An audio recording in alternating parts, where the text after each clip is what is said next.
Di sebalik keindahan Paris pernah wujud tragedi yang mengerikan. Kota cinta pernah bertukar menjadi kota jeritan, tangisan dan mayat. Puncanya bukan ribut, bukan bencana, bukan serangan musuh. Apabila orang sedang berjalan, ada najis manusia yang jatuh dari tingkap terus ke jalan raya. Dan bila baldi-baldi najis itu jatuh setiap hari, mengalir masuk longkang kecil, turun ke sungai Seine, dan akhirnya kembali perut orang Paris sebagai air minum. Di situlah tragedi sebenar bermula. Tahun 1832, Paris padat. Tandas moden belum wujud. Orang simpan najis dalam baldi, buka tingkap dan jerit, "Gardelou! Gardelou!" Najis jatuh mengalir terus ke longkang dan masuk sungai Seine. Masalah besar terjadi apabila air minuman diambil dari sungai yang sama. Bila wabak kolera merebak, 20,000 orang mati dalam beberapa minggu. Lorong jadi sunyi. Rumah-rumah ada kain putih, tanda ada jenazah.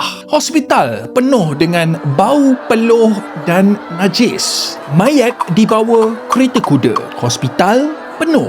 Anak-anak tak berhenti menangis. Pada tahun 1849, wabak kedua bermula. 19,000 lagi kematian. Total korban 45,000 hingga 50,000. Dan akhirnya, solusi kepada ini, Paris bina The Paris Sewers, sistem kumbahan bawah tanah. Cerita Paris senang. Sungai boleh jadi sumber hidup atau sumber kematian. Semua bergantung pada bagaimana kita urus najis. Paris pernah belajar dengan harga 50,000 nyawa. Kalau kebersihan gagal, tiada kota yang selamat. Dan yang paling ironiknya, selepas hampir 200 tahun tragedi ini berlaku, Paris masih berperang dengan perkara yang sama. Bayangkan, kerajaan terpaksa belanjakan 5 bilion ringgit untuk pulihkan sungai Seine semasa acara Sukan Olimpik 2024. Beberapa acara terpaksa ditangguhkan dan dijadualkan semula sebab bila mereka test, kadar bakteria najis manusia E. coli masih tinggi dalam sungai Seine. Nabi bersabda, kebanyakan azab kubur datang daripada tidak menjaga perkara berkaitan najis. Dalam Islam, kebersihan bukan hanya pada pakaian dan tempat solat. Ulama jelaskan, jaga najis dan air kotor adalah tanggungjawab masyarakat